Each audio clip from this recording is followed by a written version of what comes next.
And we're back, guys. Welcome to the Australian Open preview and prediction video part 2. We are taking a look at the first round only. We are looking at each matchup, trying to determine the best value in each match. Okay, guys? Now, before we get into it, we want to take a look at some of the past winners. Now, we covered 2018 when Caroline Swiatek took out Simona Halep in 3 sets. But what about Serena Williams? That's right, guys. She won it in 2017, and she took out big sister Venus Williams 6-4, 6-4. Now, a lot of people thought Serena was going to let Venus win that, right? You guys thought that. But no, Venus got spanked for the most part, and I felt Serena even let her win a few of those matches. Yeah, she did. 2016, Angelique Kerber defeated Serena in 3 sets. Yes, she defeated the great Serena. Serena was going for a back-to-back because she also won it in 2015 where she beat Maria Sharapova. Listen, I've never seen a lopsided head-to-head matchup like Serena versus Sharapova. She dominated Sharapova. What about 2012 in the Olympics? That was just embarrassing. Unbelievable, guys.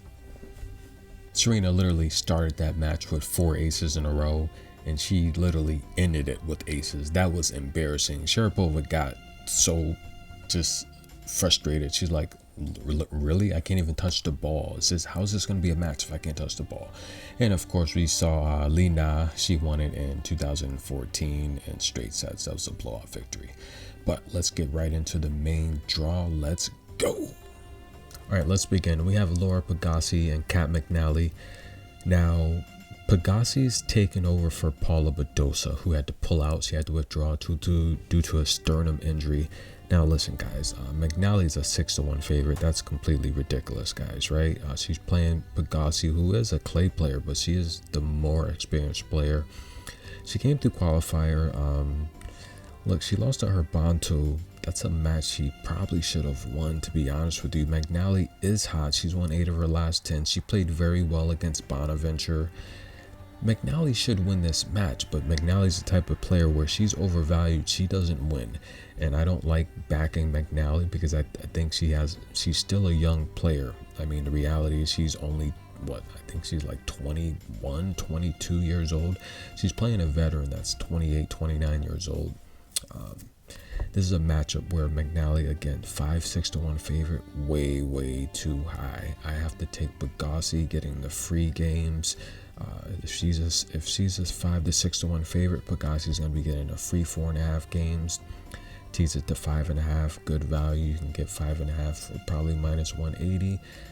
Take the 5.5 games with Pigossi. All right, next up we have, who's next? That's Katarina Baindl taking on Kamila Rakimova from the Federation. All right, Baindl from the Ukraine. Now, these two ladies played in Bronx where Rakimova won that. She broke her, like 4 times in that match. Pretty ugly. Baindl, look, she's only won 5 of her last 10. She played Lauren Davis in Hubbard, and that's a match where, look, Baindl's a good clay player. She did split head-to-head with Lauren Davis. She played Lauren Davis pretty tight in the first set. Rakimova also played Lauren Davis. Lauren Davis wiped both of them clean.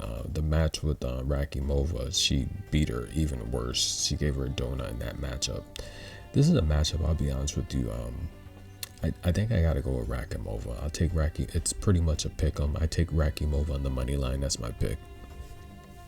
I just think she's a stronger baseliner, and I'll be honest with you, Baindl, her level drops, man. Like, Baindl will, look, I'll take Rakimova on the money line. That's my pick.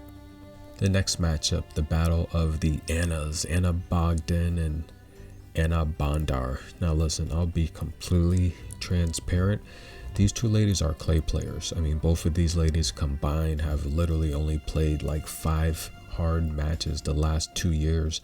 They prefer clay. If this was clay, I would take the value with Anna Bogdan, but the reality here is I would probably say, listen, I'll be honest with you, this is a type of matchup where Anna Bogdan is she's a 2.5 to 1 favorite, which is completely overvalued, but I do think she is the better player of the two. So you know, I don't even feel comfortable taking the free points with the Anna Bondar, to be honest with you. So I would just take Anna Bogdan on the money line. But I'll be honest with you, this is not a match I would even watch. But if I had to pick, I would take Anna Bogdan on the money line. All right, this next matchup, you have Diana Yastremka taking on Jelena Ostapenko. Two ladies again that I normally don't back. Yastremka makes a lot of mistakes. She's too aggressive to not have good range. She is way overly aggressive to not be a good shot maker. Let's be honest with you. She's always hitting wide and long. She's double faulting a lot. Jelena Ostapenko's the stronger player. She has the better range. She's the better shot maker, but she's just not fit. She's not in the playing shape she should be. And both ladies have not really played. Yastremka only played one match. That was against Kalinina at the Adelaide 1, and she actually played pretty good against a good player. Whereas Ostapenko's gotten completely blown out in both matches this year. Big U and Kalinskaya. This is a match I gotta take the over. I'll take the over 20 games. Get it right on 20. Over 20 games. That's my pick, and I don't even want to even have to think about picking a winner because I wouldn't back any of these ladies. So I would take the over 20 games as my pick. But that's my official pick. But for the people that are saying, hey, well, who would you go with? First of all, I wouldn't go with any one of those ladies, but Diana did win the last time they played, which was it in Nottingham? It's on grass, or Birmingham. Diana did win that match, but it went 3. And to be honest with you, if I had to pick, as overweight and out of shape Jelena Ostapenko is, I would probably take Jelena Ostapenko to win. But my pick is the over 20 games. All right, quick recap. We have Pegasi McNally taking Pegasi plus 5.5 games. That might even be an upset. Let's see. We're taking Rakimova on the money line as a pick'em, and a Bogdan on the money line, and Jelena Ostapenko Yastremka over 20 games. All right, next up we have Kenwen Zhang taking on Dao Magalfi. We're gonna go with Kenwen on the money line. Just think she can hold serve, and I think she'll have opportunities to break Galma, just not as strong or powerful. We're going to take Bernarda Pera to defeat Uchima.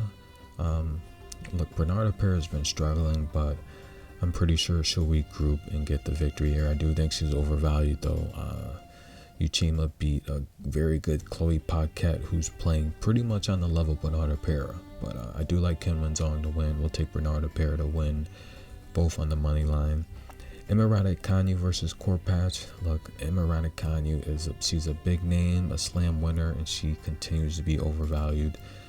I do not like Emma Raducanu being this high. We're going to take Tamara Korpatch plus 3 games in the first set. That's the pick. And then Golf versus Katarina. This is a matchup I do think Golf is overvalued.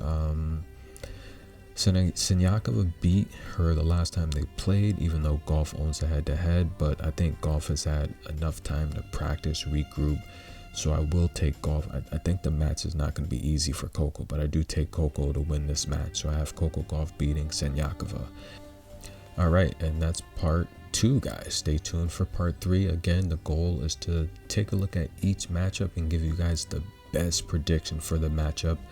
We don't care who's going to win the Australian Open. We'll get there when we get there. Right now, we're breaking down the first round draw. This is part 2, and please like the video. That's all I ask. I'll see you guys soon.